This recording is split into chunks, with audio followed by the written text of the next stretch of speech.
We're talking about Brock Purdy a lot during 49ers training camp.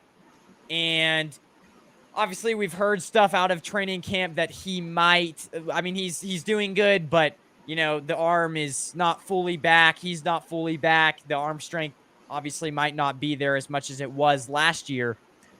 But I mean, I guess, shout out to Ted, Ted Talks Ball. He's a great 49ers content creator, but he Sure. tweeted today something that said, Brock Purdy got blown out in the NFC Championship game and yada yada yada. And obviously, I've seen a few other people tweet stuff that would indicate that Purdy maybe, Mike.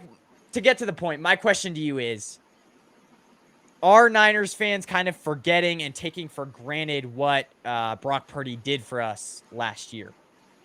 I don't believe so. The fan Okay. base is actually thoroughly divided from what I've seen. You've got people that love Trey Lance and want him to start. You've got people that love Brock Purdy and want him to start. Heck, you've even got some people clamoring for Sam Darnold of all people, and we know he definitely isn't worth anything. But I don't think that they're taking Brock for granted. I just think that it's just taking them a little bit of time to get back. And I mean, you're coming off an injury. You're not going to just walk in and magically be throwing, perfectly and completing every pass and looking great.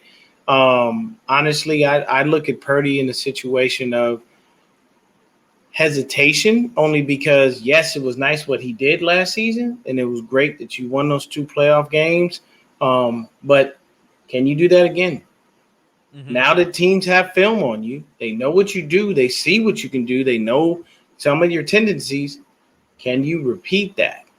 But to answer the question, simply put, I don't believe that's the case. I believe it's just a divided fan base as of right now. And you've got people that are, wanting Purdy to start. I do believe he is the starter, even though Kyle hasn't stated it. It's just the way that Kyle acts and the way that he talks. Everything has pointed to Purdy being the guy. You're giving him most of the first team reps. You've never really backed Trey Lance like that outside of last year saying he was the starter. So, and then Sam Darnold just got here. So there's no way you're going to put a guy who just got here and who has 55 games worth of tape to show you that he's not worth a dime, and you're going to put him in and he's going to magically be the starter and he beats out Lance and Purdy. Yeah. And then Brandon Allen has no shot. He's just going to wind up on the practice squad. So I think, honestly, our 3 quarterbacks will be Brock Purdy, Trey Lance, and Sam Darnold. Sam Darnold is going to be the inactive guy that doesn't count against the roster per the new rule. And if we, God forbid, we need to go to Sam Darnold because we don't want any more quarterback injuries. But I do see that's how it's shaking out. Yeah, and you were talking about kind of Kyle Shanahan and how his that whole situation, we'll probably get into it in the next topic because we have something very similar. But that whole situation, I don't know if you remember, but last year with Trey Lance and kind of what happened there is I don't even remember even maybe until almost week 1, Kyle saying that, and it was clear that Trey Lance was the starter. Yeah. But I never remember. So he's not a very assertive guy. What I will say about Brock Purdy is guys that come back from this type of injury, it takes them a while to come back. It takes them a year to come back fully to the level of play. And I guess since we've heard that response, these kind of questions go hand in hand. What I will say is, obviously, Purdy with the arm. The 49ers, we've said that, this team is a must-win team. We've said that their window is 1 to 2 years. George Kittle even acknowledged it. The thing is a lot of people want to make the argument that Brock Purdy, gives them the chance to win now. But I'm saying from what we've seen so far in training camp, now he could get better, but from what we've seen in training camp so far, he's not ready, obviously. But this severe of an injury will probably take a year to get back in full form. And the 49ers don't have that kind of time, especially with Trent Williams talking about retirement now every year. And so they don't have that kind of time to do that. And so as far as experience goes, yes, maybe Brock Purdy gives you the best chance. But health-wise, I just don't think the 49ers can sit around and wait for his arm to get fully back to health. And that's my concern. So my question to you, we've heard how good Trey is doing in training camp so far. Is it right for Kyle to give Purdy all the first team reps and none to Darnold? And I should have put in Trey as well. Yeah. Honestly, I don't feel it's right. At a bare minimum, I feel like if you were truly doing a real quarterback competition as you say you were, then you need to split the reps between Lance and Purdy. You need to give them equal opportunities to actually do it. And this is another reason why I see that Purdy is the starter. Because if you were really going to give Trey Lance a chance, you would split those reps between him and Brock. I'm sorry. Sam and Brandon don't deserve any reps.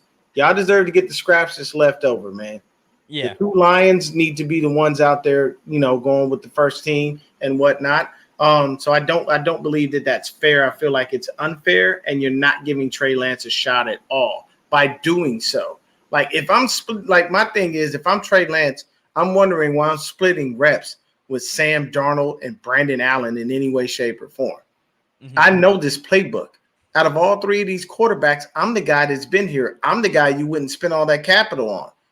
So somebody explain to me how you went and did all that for me, and you went up to draft me, but now you saw what you saw from Brock Purdy, and I'm an afterthought.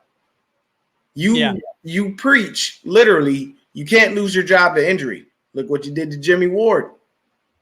When he came back, you gave him an ultimatum: ride the bench or play nickel. Make a choice. That's and what you're doing to Trey Lance right now is basically saying you got injured. Oh well. Well, and that's true. I think though I do like Lowell Cone on the whole Cone Zone thing, and I was watching that today. And I don't want Grant Cone to be the main voice of what I speak, but his dad did make a very good point. I like how Kyle is finally being kind of decisive and was saying, okay, this is the guy we're going with until proven otherwise. And if Purdy, I think Kyle obviously going into this year was like, okay, we've got Trey Lance. We don't know what's going on with him. Like back in March, he was like, we got Trey Lance. We don't know what's going on with him. We just signed this new guy who I could maybe resurrect his career. And then we've got Purdy coming off of the injury. So he really obviously had no idea what was going to happen. But what I like is that he's giving the guy who's proven the most the first shot at it. And then most likely if he plays in week 1, I think if he plays in week 1 and Purdy doesn't play well, then he'll give Trey, most likely Trey, who knows the system the most. Like you said, I think you need to go with the guy who knows that system, who has been in it for a while, because I've said this millions of times. A while back, I don't know who it was, said it takes 2-3 years to fully understand Kyle's playbook, So you need to go back to, Trey obviously knows the system more, and I think, Trey has played better than Darnold in camp so far. So I think with Trey, it's like everyone wants him to start now, start getting the reps now, but it's only been 1 week. We still got a few weeks. We still got preseason, which we will talk about, and we'll see. But yes, the 49ers might start off slow in the season, but if they do, I don't think it's going to take more than 2-3 weeks for the 49ers finally to make that switch. And if the Niners win with Brock Purdy, great. Now, my question to you is how many – so if Brock Purdy, obviously we have a decently – we have the Steelers who are a sleeper team. I haven't looked at the rest of the schedule. But if Brock Purdy at first does really good in the season and then midway through, like week 5, 6, starts to struggle a little bit, how fast does it take for the Niners to make that switch to quarterback then? If they have to do it middle of the season. They won't do it. Yeah. Kyle's not going to come off of Brock Purdy. The difference is Kyle sold. He saw what he needed to see. Purdy literally did way better than Jimmy Garoppolo did. He literally went out there, lit it up, and didn't lose a game. Now, mind you, yes, there were a couple of throws here and there that happened, but I get it, But I can say that for me, when I look at it, the only way that Brock Purdy winds up getting pulled is if it starts to look like a daunting task for us to make the playoffs, and he's just playing horribly. Other than that, I don't see Kyle snatching him out of the game, going, "Hey man, you're not cutting it. We got to go ahead and throw in Trey." Right. Only Well, only way I can see that is if he's like, if in the first 4 week, Kyle is, if the say the first 4 weeks of the season we go 1-3, and Brock looks bad. At that point, I think that's the only time you'll see him make that change, because it's going to be like, look, that's a quarter of the season gone. We've only got one game under our belt. Like, this isn't good. We notoriously start slow under Kyle. mm-hmm. We just do. And honestly, I think Purdy's got a longer leash than Trey Lance will ever have. Well, and you look at the first 4 games of the 49ers schedule, and it's Steelers, Rams, Giants, Cardinals. I mean, okay, the Steelers might be a good team, but I think there are weaknesses. Their offensive line, that's a big unknown. They obviously drafted a guy middle of the first round from Georgia. He was a tackle, but their offensive line isn't great. And I don't know. I would assume although it is in Steelers stadium, but let's just say we win that one. I mean, Rams and Cardinals most likely are wins. So there is a good chance you could see Brock Purdy, even if he plays very, very mid quarterback play, we still go 3 for 4 in those first 4 games. And then Kyle's like, well, why not? Why switch it? So that's where I think the 49ers could be caught in that trap. And although the 49ers never start fast, so it could be that we struggle in all of those games and he makes the switch very easy. So I don't know. We'll see.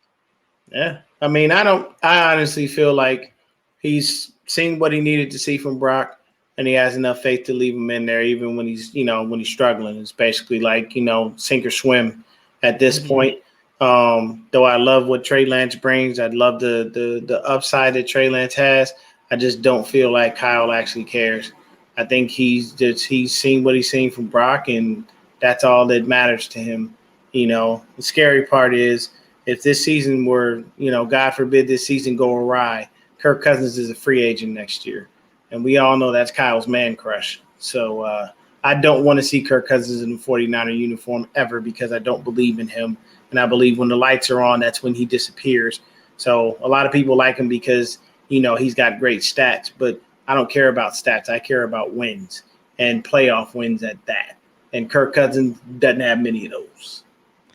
I have literally not seen a single person want Kirk Cousins on this team, not a single Niners fan. And I don't know. I'm back and forth. I'm like, in a way, it's like at least you get a guy who's consistent. But although, I mean, who knows if he'll be like consistently healthy on this team. Wild things happen. Yeah, we have a